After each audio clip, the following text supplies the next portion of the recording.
안녕하세요. 저는 올해 30대 중반 평범한 주부이자 한 아이의 엄마입니다. 동네 아파트 단지 상가에서 피아노 교습소를 운영하는 원장이에요. 결혼한 지는 8년째고요. 제가 오늘 말씀드릴 사연은 시간은 꽤나 지났지만 개념 없는 저의 10월드 얘기입니다.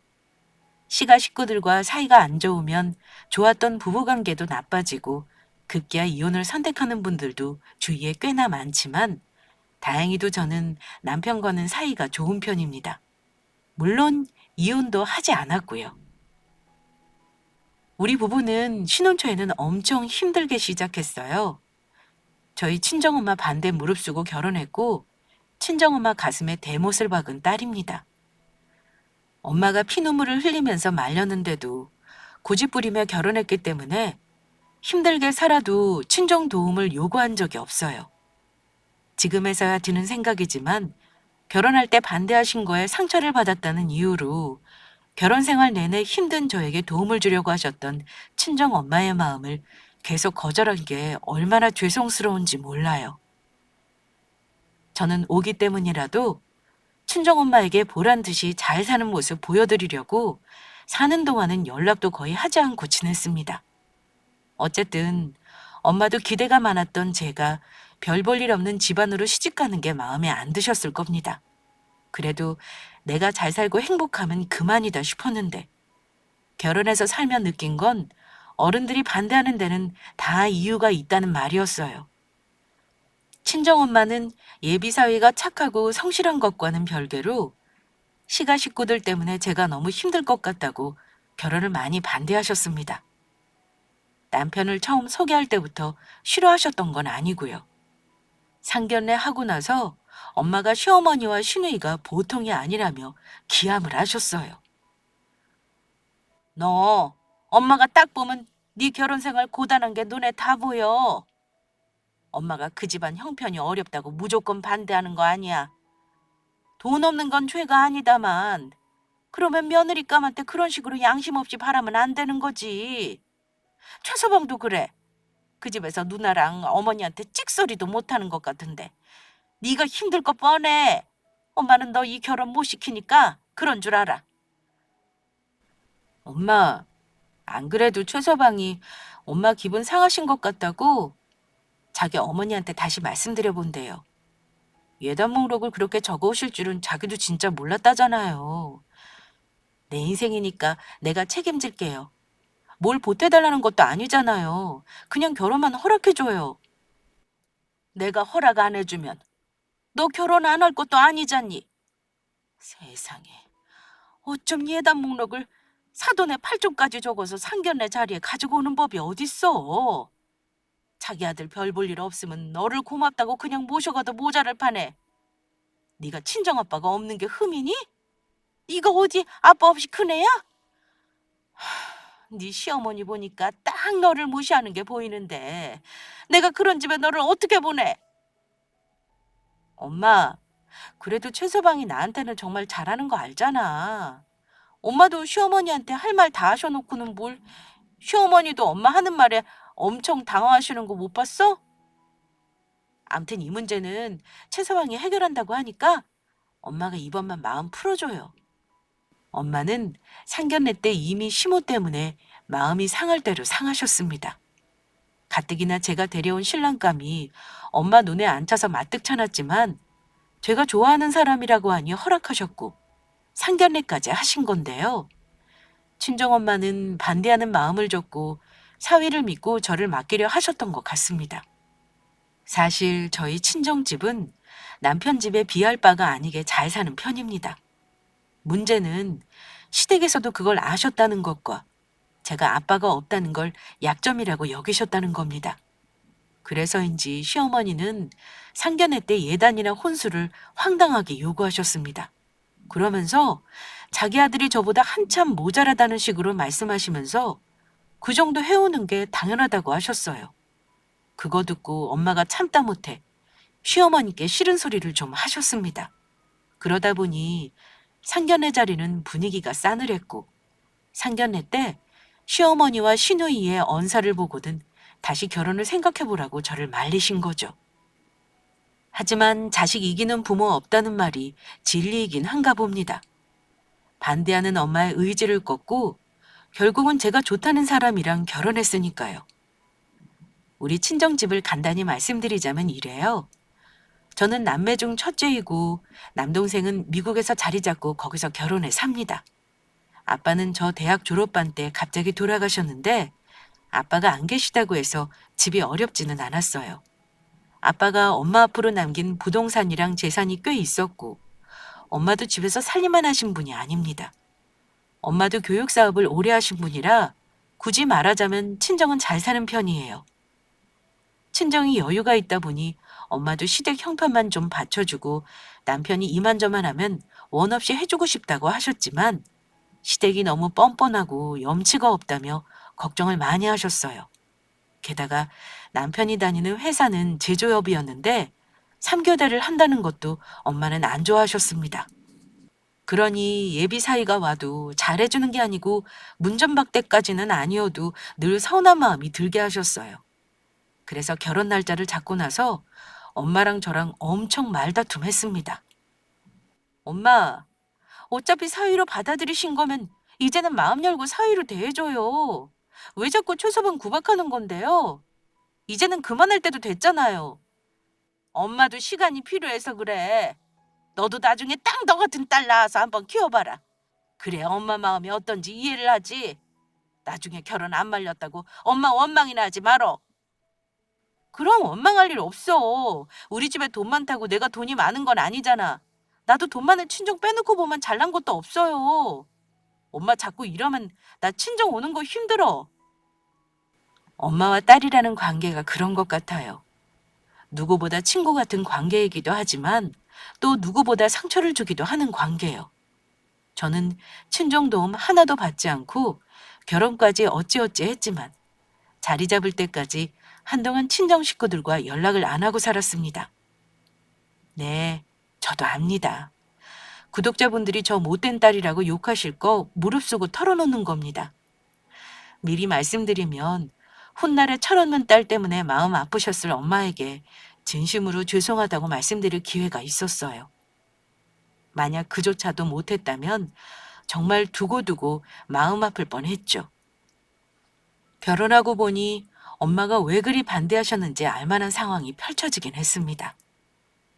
시댁은 시아버지가 일단 문제였습니다. 일은 않고 놀고 먹기만 했는데 소위 남들이 말하는 한량이셨어요.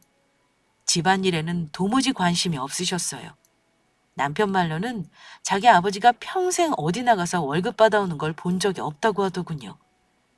집안 대소사는 모두 시어머니가 주관했고 특히 시집간 시누이는 본인 시댁이 있으면서도 별별 참견을 다 했습니다. 저 시집 오자마자 불러놓고 훈수를 둔 것도 시어머니가 아니라 시누이였습니다. 올케, 내가 올케보다 6살이 많은 거 알지?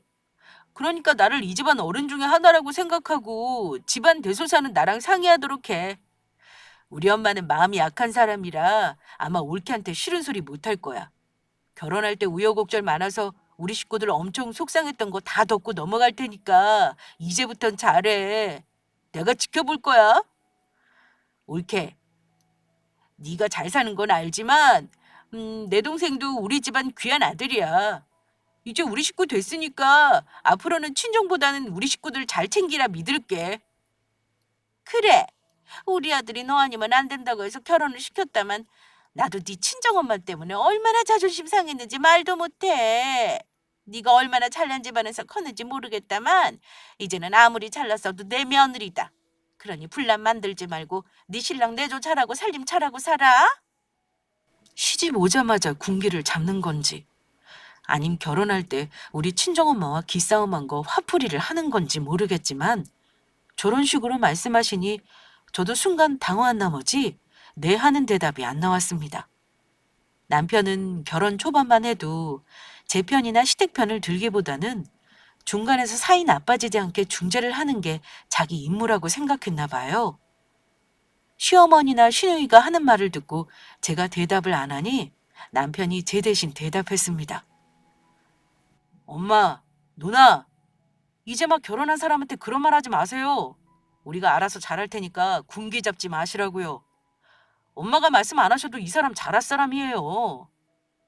지환이 네가 마누라 대변인이냐? 옳게. 옳게는 입 놔두고 뭐해. 얼른 대답하지 않고. 결혼 선배로서 내가 한마디 하자면 남편 자기 입맛대로 조정해서 시댁하고 이간질할 생각은 안 하는 게 좋을 거야.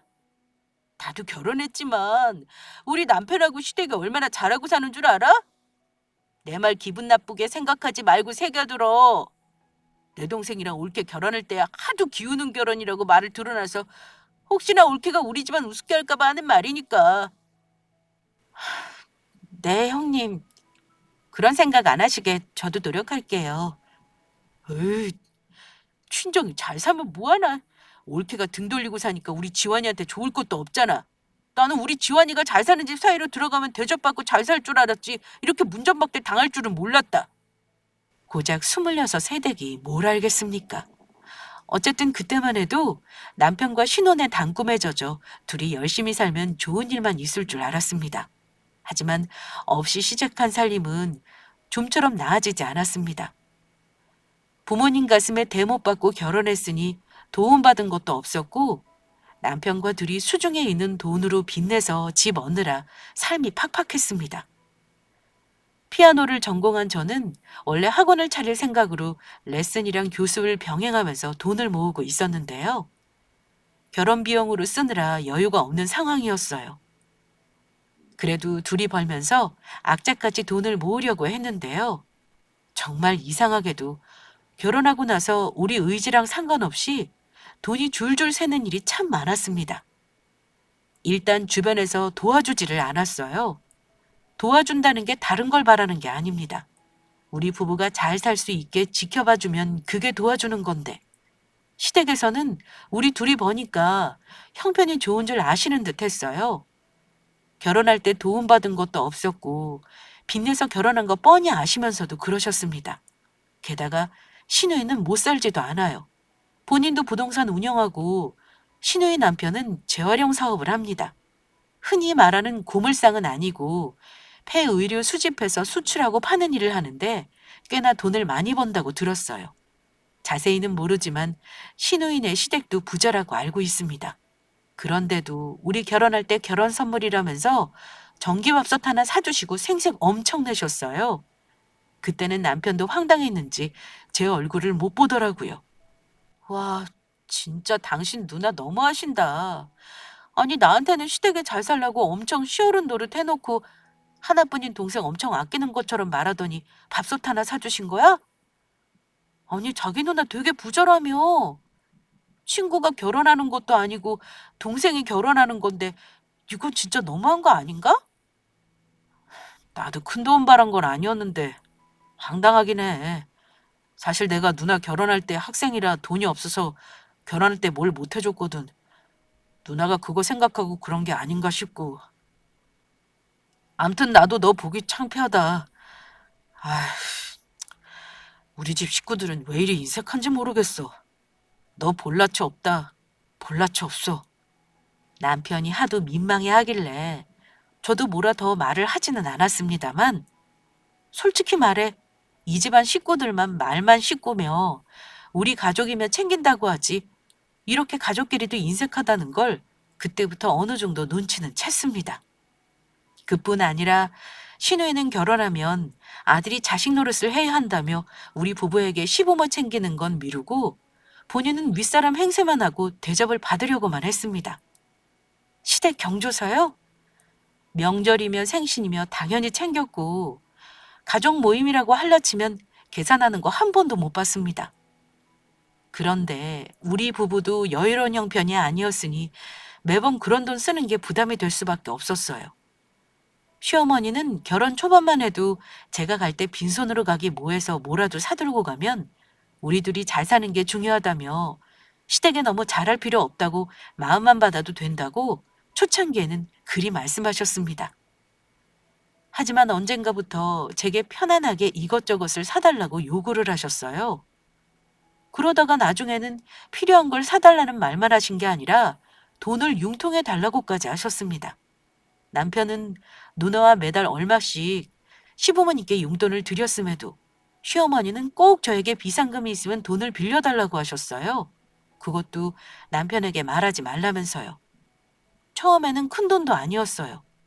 10만 원 내지는 20만 원 정도의 소액이었고 왜 통장에 그 정도 돈도 없으실까 의아하기까지 했습니다.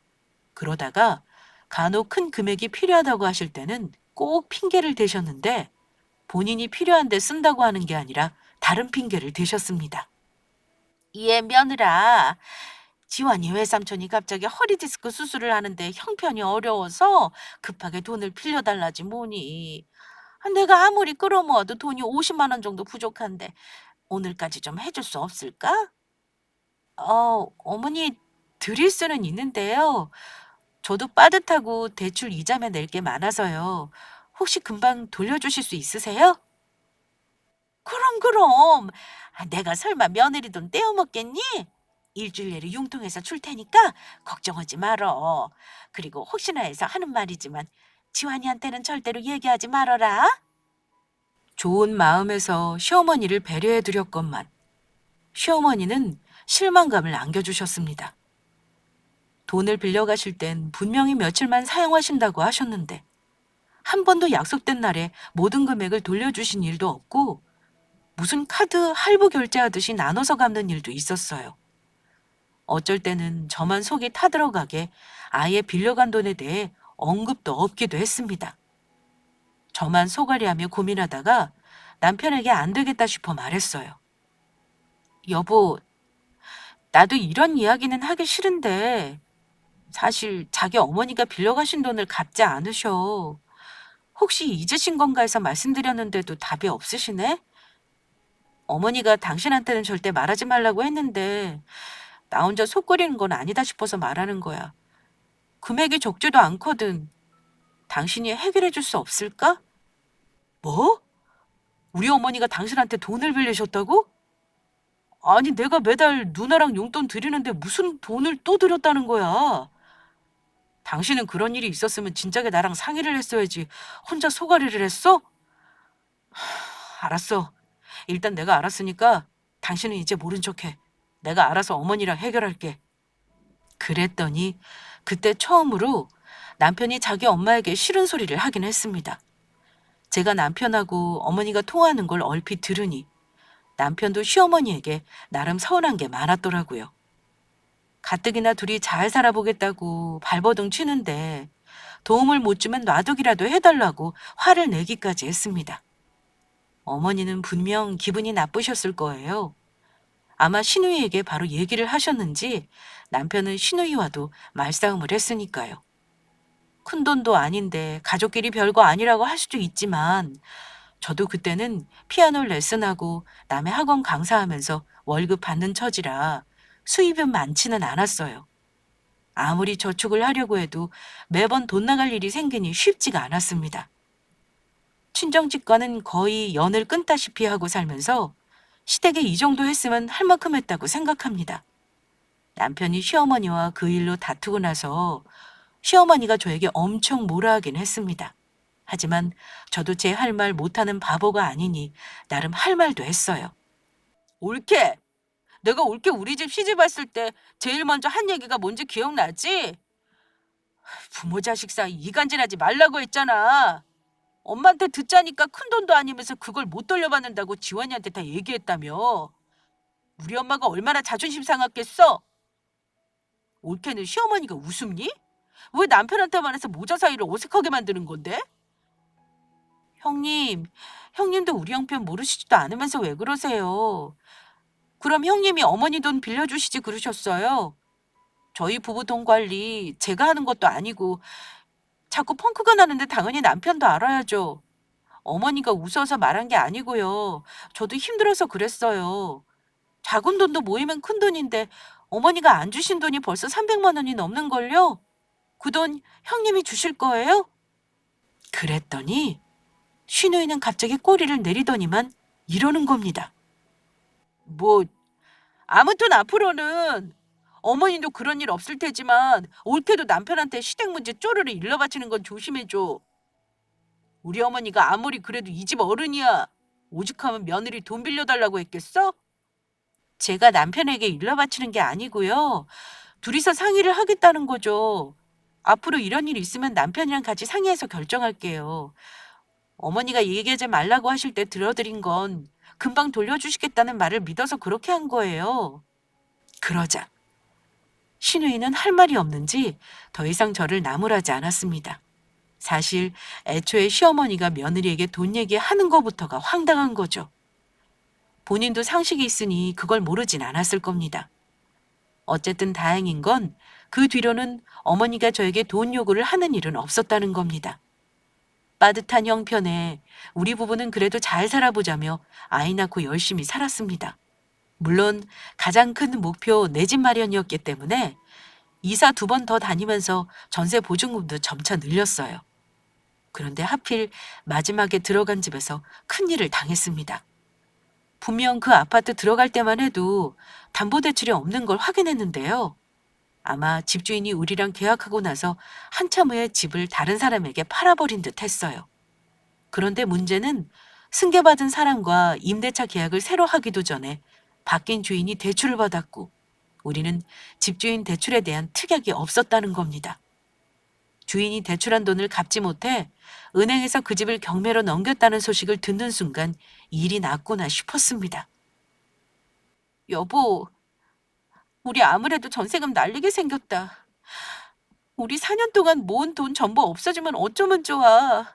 그냥 집주인 내용 증명이라도 보내고 전세금 돌려달라고 해. 일단 진정해. 여보, 진정해. 방법이 있겠지. 우리나라 법이 그래도 약자 편이잖아. 너무 걱정하지 마. 내가 당장 변호사 만나서 알아볼게. 설상가상.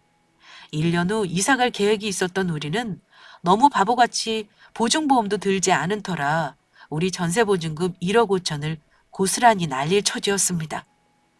갑자기 경매 진행 통보를 받은 우리는 너무 놀라서 집 등기부를 확인했지만 이미 선순위 채권자들이 전부 낙찰대금에 대해 압류를 해놓았고 우리는 보증금을 건질 대항력이 없었습니다. 물론 집에서 바로 나가야 하는 건 아니었지만 남편과 저는 보증금을 찾을 방도를 찾기 위해 변호사를 만나보고 온갖 방법을 찾으려고 했었습니다. 하지만 결국 최소 임차료 외에는 나머지 보증금을 찾을 도리가 없었어요. 집주인을 고소했고 임차권 반환 소송을 걸었지만 결과가 희망적이지는 않았어요. 졸지에 월세방으로 밀려나게 된 처지에 어떻게든 그 집을 우리가 낙찰받아 보려는 방법도 강구했습니다. 그런데 왜 나쁜 일은 한 번에 몰려오는지 모를 일입니다. 남편이 잘 다니던 회사에서 노조 활동을 했다는 이유로 부당하게 해고를 당하면서 퇴직금도 받지 못한 사건이 있었어요. 가뜩이나 보증금 때문에 골치가 아픈데 남편까지 회사에서 나오는 바람에 그야말로 우리 부부는 결혼 이래 최대의 위기를 맞았습니다. 남편은 부당하게 회사에서 해고당한 일을 소송하겠다고 억울해 했습니다만 그것도 집이 평화로울 때 가능한 얘기죠. 돈 들어갈 곳도 많고 보증금까지 날리게 생긴 마당에 남편 소송 비용까지 감당할 형편이 전혀 아니었습니다. 몇 천만 원의 목돈이 있을 리 없던 우리 부부는 어쩔 수 없이 시누이에게 도움을 요청하기로 했습니다. 우리 집이 사달이 났다는 건 시부모님도 다 알고 계셨고 당연히 시누이 귀에도 들어갔을 겁니다. 하지만 시누이는 전화 한 통 하지 않았어요. 저는 그때 이미 이 집안 식구들이 도와줄 생각이 없다는 거 짐작은 했습니다. 하지만 남편은 그 집 식구니까 직접 도와달라고 부탁하면 조금은 도와주지 않을까 아주 작은 희망을 가지고 시누이 집에 둘이 부탁하러 갔습니다. 누나와 살가운 사이도 아닌 남편이지만 우리 가족을 위해 자존심 다 구기고 시누이에게 부탁했어요. 누나, 우리 얘기 혹시 들었어? 살던 집 전세 보증금 날리게 된 거 말이야. 이대로면 너무 손해니까 그 집 우리가 낙찰이라도 받아볼까 했는데 혹시 우리 조금만 도와줄 수 있을까? 물론 그냥 달라는 건 아니야. 우리 급한 불 끄게 한 3천만 원 정도만 융통해주면 나눠서라도 갚을 수 있어. 내가 누나한테 이런 아쉬운 말 하는 거 처음이잖아. 이번 한 번만 도와줘. 하지만 신우이는 제 짐작대로 남편을 도와줄 생각이 없었습니다. 야, 나도 지금 경기 안 좋아서 한 달에 거래가 몇 건 있을까 말까야. 내가 그런 푼돈이 있는 줄 알아? 우리 신랑도 지금 사업이 한창 힘든 때라 여유가 없는데 어쩌냐? 미안하지만 내가 도움 못 주겠다. 짐작은 했지만 막상 거절당하니 막막했습니다. 남편은 오죽했을까요? 그래도 자기 가족인데 시부모님은 아예 부탁도 못할 처지라 말도 못 꺼낸 거고, 그나마 잘 사는 신우이에게 말한 건데 이런 제에 거절하니 참담했을 겁니다. 신우이는 저에게 그러더군요. 옳게. 잘 사는 친정도 따 뭐해. 설마 이럴 때 자식 외면하는 부모 있겠냐고. 우리 부모야 정말 도와줄 능력이 없어서 못 도와준다지만 옳게는 아니잖아. 도와달라고 해봐. 영영 영구고 살 것도 아니잖아. 그럼 어쨌든 누나는 나한테 단돈 1,000만 원도 못 빌려준다는 거지? 1,000만 원이 아니라 당장 쓸 돈 100만 원도 없다. 너는 나한테 뭘 잘했다고 이럴 때 와서 손을 벌리냐? 그 돈 내가 빌려주면 갚을 수는 있고? 어휴, 야. 똑똑지 못해서 전세금도 잃는 너한테 뭘 바라. 이 누나가 부동산을 하는데 계약할 때 조언이라도 구했어야지. 암튼 너희들도 정말 답답하다 답답해. 왜 그리 세상 물정을 몰라? 안 도와줄 거면 그딴 말 하지 마. 누나 뜻을 알겠으니까 당분간 우리 정리될 때까지 연락하지 말아라. 나도 일단 살고 봐야 하니까 집안일로 오라가라 하지 마. 이 사람한테도 연락하지 말고. 여보 가자. 더 할 말도 없다. 남편은 신우이 반응에 더 얘기할 것도 없다며 자리를 박차고 나왔습니다. 저는 그래도 아쉬운 마음에 남편 몰래 신우이에게 여러 번 연락을 했어요. 제가 간절히 부탁하면 조금이라도 도와주지 않을까 해서요. 하지만 웃긴 게 뭔 줄 아시나요? 정말 우리 부부가 힘든 상황이 되니 시댁 식구들은 하나같이 다들 나 몰라라 했다는 거예요. 마치 일부러 그러는 것처럼 일제히 우리 부부가 하는 연락도 받지 않았습니다. 그 뒤 다행히 임대차 보호법 덕에 최소 보증금 5천만 원가량은 근저당에 우선해서 배당받을 수 있었지만 나머지 보증금은 포기해야 했습니다. 한참 힘들 때 미국에 사는 남동생과는 연락을 하고 살았었는데 저한테 3천만 원의 목돈을 주면서 집 얻는데 보태라고 하더군요. 평소 같으면 안 받으려 했을 테지만 어렵다 보니 동생 도움을 거절하지 못하겠더라고요. 동생에게 잘 쓰겠다며 받았는데 동생이 저에게 조심스레 말을 꺼냈습니다. 누나, 이제는 엄마랑 연락 좀 해야 하지 않아? 나도 미국에 있으니 신경을 못 쓰잖아. 지난번에 엄마랑 통화했는데 엄마가 많이 힘드신 것 같더라. 아마 갱년기 지나면서 몸도 많이 안 좋으시고 심적으로 힘드신 것 같더라. 누나가 연락 좀 해봐. 이제 우리 엄마도 성질 다 죽었다. 누나 힘든 거 알면 엄마는 팔 걷어붙이고 누나 도와주려고 할걸? 그래, 내가 알아서 조만간에 연락할게. 너무 걱정하지 마. 근데 엄마가 어디가 얼마나 아프시다는 거야? 큰 병은 아니고? 모르지. 원래 여자들은 갱년기 때 아프다며. 내 부탁이다, 누나. 엄마는 맨날 누나 걱정만 해. 엄마랑 연락 좀 하고 살아. 사실 한참 후에야 안 거지만 그때 도와준 돈은 엄마가 해주신 거였습니다. 동생은 이미 제 사정을 친정엄마에게 말했더라고요. 너무 많은 돈을 주면 티날 것 같아서 동생 통해 엄마가 저에게 동생이 주는 것처럼 전해주라고 하신 거였어요. 어려운 상황임에도 친정에게 아쉬운 소리는 하기 싫었던 저는 남편과 악착같이 돈을 모았습니다. 남편은 회사에서 잘리고 다행히 기술직으로 좀 더 안정적인 직장에 이직을 성공했어요. 저도 개인 레슨도 더 늘리고 입시 지도도 하면서 겨우겨우 자리를 잡아나갔습니다. 아무리 힘든 상황이 닥쳐도 사람이 죽으란 법은 없더라고요. 남편의 실직과 이직, 전세 보증금 날린 사건을 정리하는 동안은 시댁과도 연락이 뜸했어요. 우리 코가 석자이니 아무래도 예전처럼 시댁의 발걸음을 안 하게 되더라고요. 1년이 넘게 그렇게 지내니 이것도 편하다 싶었습니다. 남편은 저보다 자기 누나나 시모에 대해 느낀 바가 많은 듯 했고요. 힘든 일이 지나가고 한숨 돌리니 엄마에게 너무 죄송스러운 마음이 들었습니다. 아이 낳고 네 돌이 지나가는 동안 연락 한번 제대로 드린 적도 없고 이러고 사는 건 아니다 싶었습니다. 그런데 제가 엄마에게 연락을 드리겠다고 마음먹었을 무렵 동생이 연락이 왔는데요. 엄마가 많이 아프다는 기가 막힌 소리를 하는 겁니다. 저는 그때야 비로소 내가 얼마나 부려먹지만 못된 딸이었는지 깨닫고 엄마를 찾아갔습니다. 엄마를 찾아가 눈물을 쏟으며 사죄를 했는데요. 엄마는 언제나 저를 기다리고 있었고 늘 소식을 들었다고 우시더라고요. 너 애 낳았다는 소식 들었을 때 엄마가 옆에 있어주지도 못하고 얼마나 마음 아팠는지 아니? 친정엄마가 애도 봐주고 산후조리도 해줘야 하는데 그동안 마음고생이 많았지? 엄마, 제가 죄송해요. 내 자존심 때문에 연락도 못하고 악착같이 잘 살게 되면 보란 듯이 엄마 앞에 나타나려고 했는데 엄마가 왜 아프다는 거예요? 대체 어디가 아프다는 건데요? 저야말로 엄마한테 너무 죄송해요. 이제부터라도 그동안 엄마랑 못 보는 시간 같이 보내요. 일단 엄마 아픈 거 치료부터 하고 내가 병원 다니는 것도 옆에서 도와줄게요. 부모 자식 간에 뭐 많은 말이 필요한가요? 몇 년의 세월이 무색하게 엄마와 저는 마음이 녹아내렸습니다. 하지만 현실은 잔혹하게도 엄마와 저에게 시간을 많이 허락하지는 않았습니다. 엄마는 그동안 지내온 이야기들을 차근차근 얘기해 주셨습니다. 저 결혼하고 나서부터 건강이 좋지 않다는 말을 하시더라고요.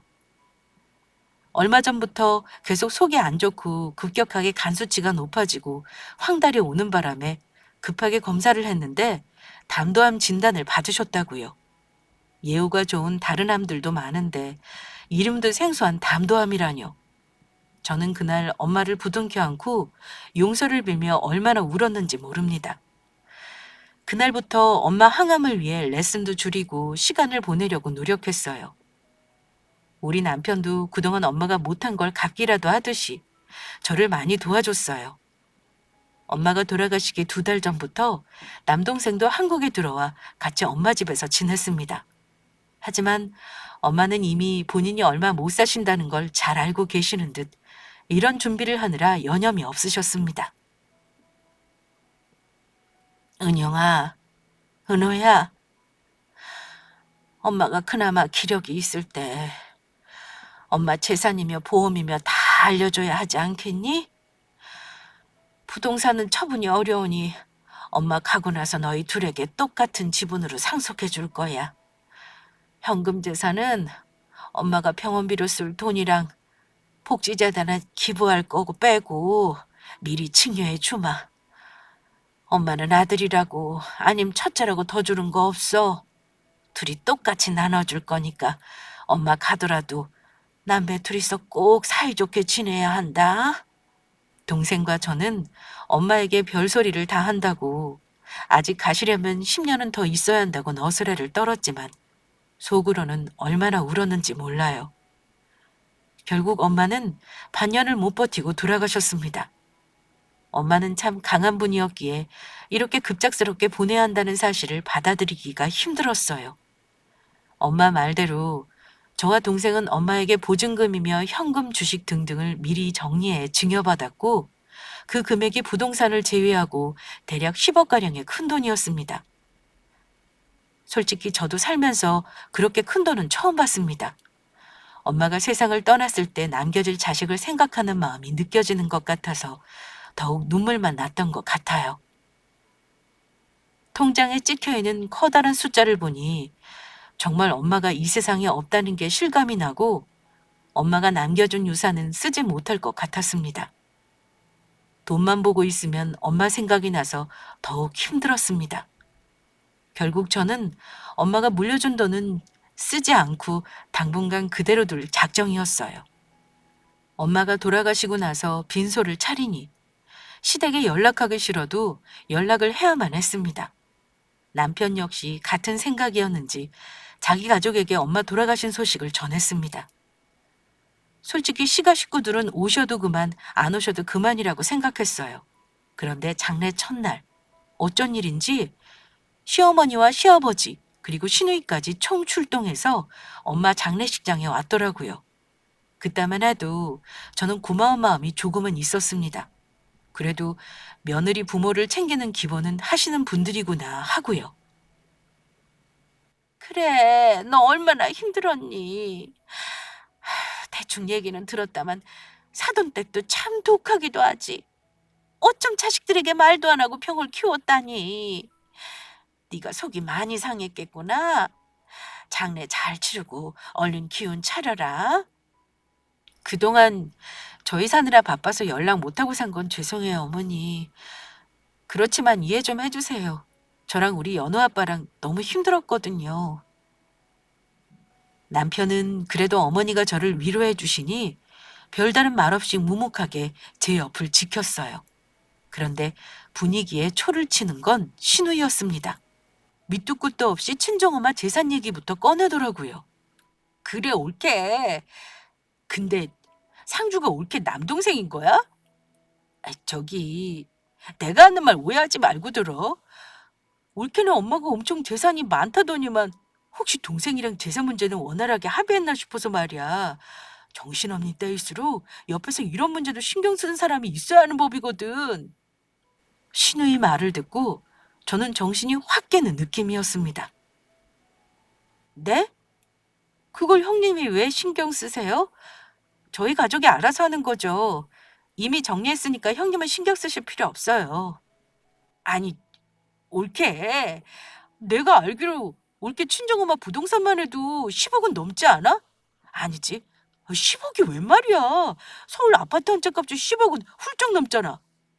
부동산은 그렇다 쳐도 현금은 꽤 될 거 아니야. 혹시 그 돈 이미 다 남동생이랑 나눠 가진 거야? 갑자기 우리 엄마 재산에 왜 눈까지 번뜩이며 이야기를 꺼내시나 싶었던 저는 많은 돈을 물려받지도 않았고 지금은 돈을 쓸 생각이 없다는 말로 대충 넘기려 했습니다. 하지만 신우이는 물러서지 않았어요. 받은 유산이 있다는 걸 확신한 신우이는 흥분하며 말했습니다. 이미 옆에 있는 우리 남편과 이쪽을 주시하고 있는 남동생은 안중에도 없는 듯 했어요. 그러지 마, 옳게. 내가 설마 옳게 돈 탐나서 이러겠어? 어쩜 이렇게 때를 맞춰도 이렇게 맞출 일인지.